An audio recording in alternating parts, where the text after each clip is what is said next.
I honestly don't know if I'm posting this for advice, closure, or just to finally get it out of my head. For the last 2 months, I've been replaying everything over and over, trying to figure out which part was real and which part was just something I wanted to believe. Me and my girlfriend, Lena, were together for 4 years. We met when we were both 24, moved in together after a year and a half, and for a long time I thought she was the person I'd eventually marry.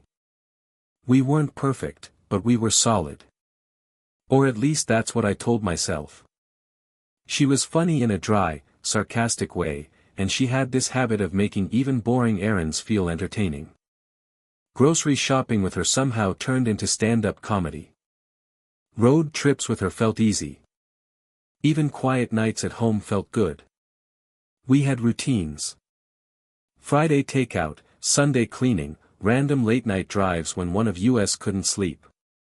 It felt like real life, not just a relationship. That's probably why it took me so long to accept what was happening. Looking back now, the signs started small. Around 6 months ago, Lena began visiting her sister, Mara, every Friday evening. At first I didn't think twice about it. Her sister had gone through a rough breakup earlier that year, and Lena said she was having a hard time being alone.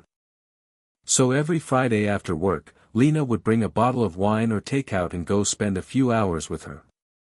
Sometimes she'd come back at 10 p.m. Sometimes closer to midnight. Sometimes she'd just text me saying she was too tired to drive back and would sleep over there. Again, none of that seemed suspicious. Families do that. Sisters are close. It all made sense. Actually, that last part is important. It all made sense because I never checked whether it was true. A lot of people think getting cheated on only happens when someone is naive, clueless, or willfully blind. I used to think that too. But the truth is, if someone gives you a believable explanation and you love them, your brain does a lot of the lying for them. You fill in the blanks. You help the story hold together. You become part of your own deception. Anyway, the Friday visits became a normal thing. So normal that after a while, I barely noticed them. I'd use the time to order food, play games, watch something she hated, or catch up on work. Sometimes she'd send me selfies from Mara's couch. Sometimes she wouldn't text much at all and later say they'd been venting for hours. Then other things started changing. She got more distant, but in a weirdly inconsistent way. Some days she was affectionate and energetic, like nothing had changed. Other days she seemed mentally gone. I'd be talking and she'd nod without hearing anything I said. If I asked what was wrong, she'd say she was tired. If I asked twice, she'd get irritated. She also started taking way longer to reply during the day, even though her job hadn't changed. She works in event coordination, which can get busy, but before all this she was a fast texter. Suddenly I'd send something at noon and get a one-word answer at 3. At home, she started carrying her phone everywhere. Bathroom. Laundry room. Kitchen. Even short trips to take the trash out. One night I joked, "What, are you guarding state secrets now?" She laughed, but not naturally.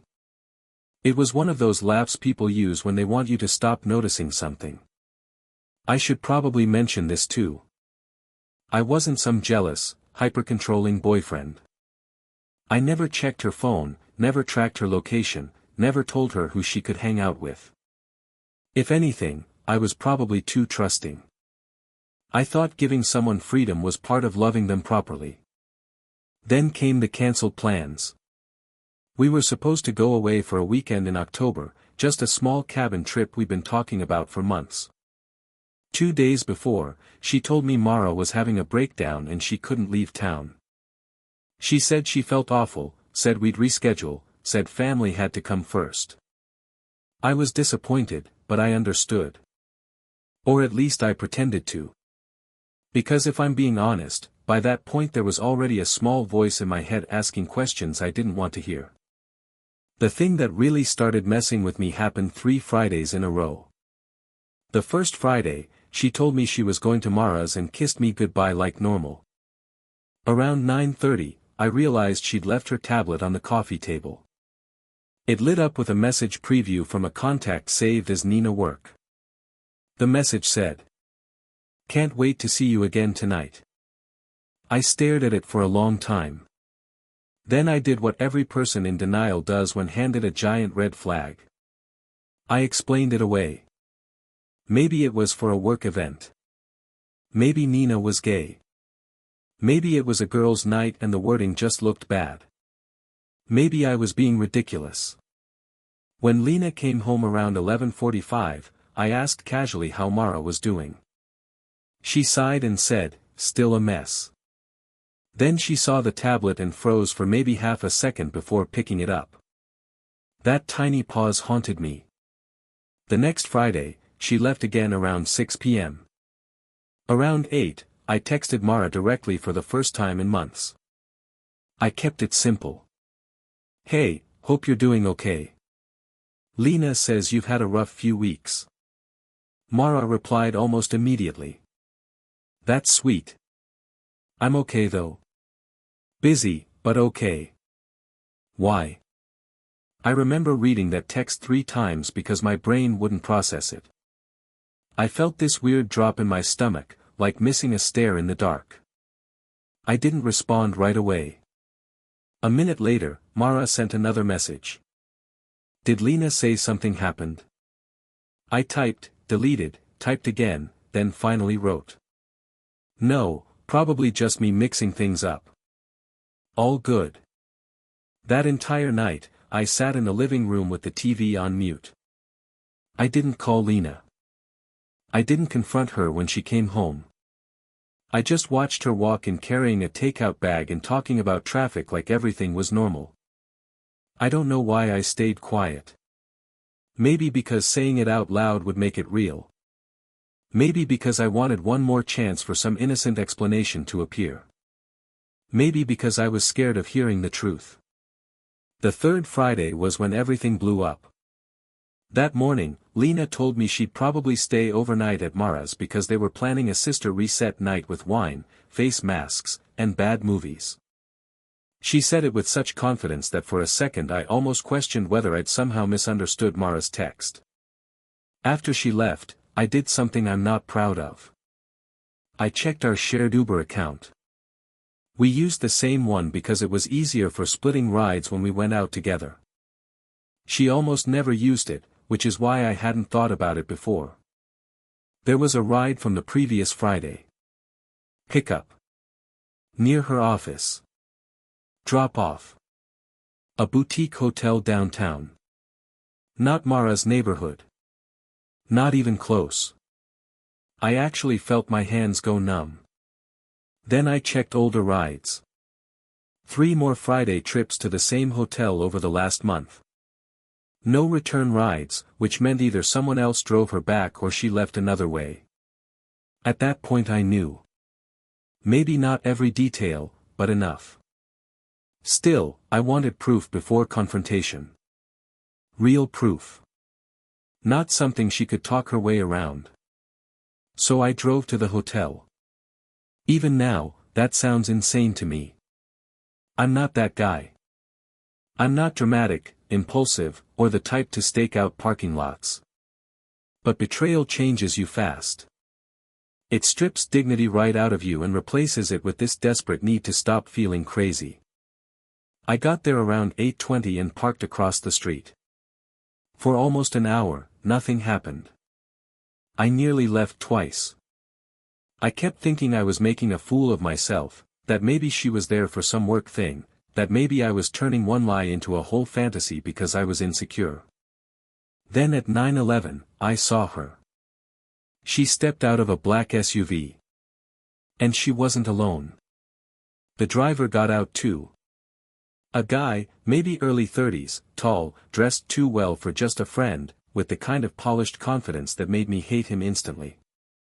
He walked around the car, touched her waist, and she smiled up at him like she'd known him forever. Not nervous. Not guilty. Comfortable. He kissed her on the forehead and they walked inside together. That forehead kiss did more damage than if I'd seen them making out. Because it looked intimate in a way that suggested routine. Familiarity. Tenderness. This wasn't random.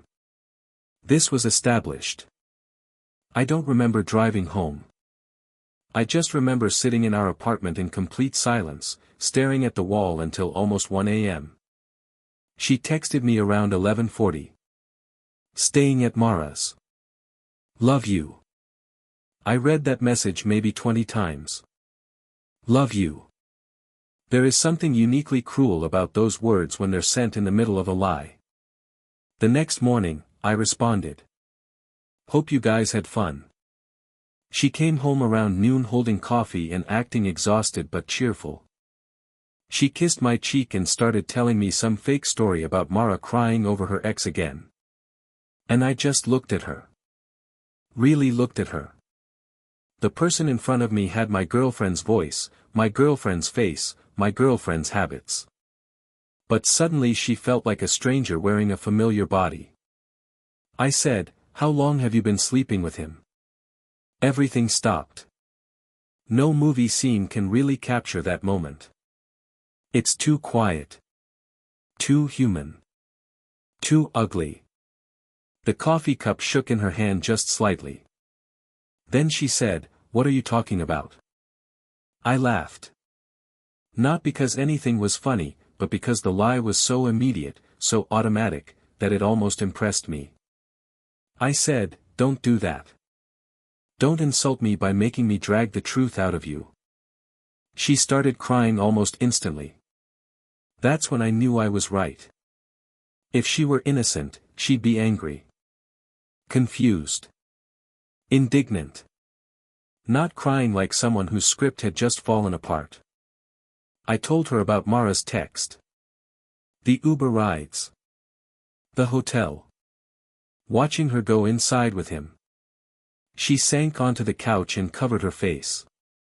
For a minute, neither of us said anything. Then she whispered, "It's not what you think. I swear cheaters must all share one handbook." I said, "Then tell me what I think." Silence. Then finally. It started as nothing.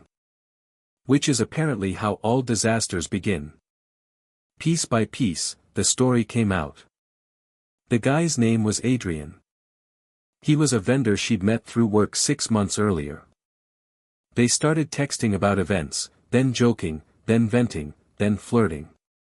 According to her, it turned emotional before it turned physical, as if that made it cleaner somehow.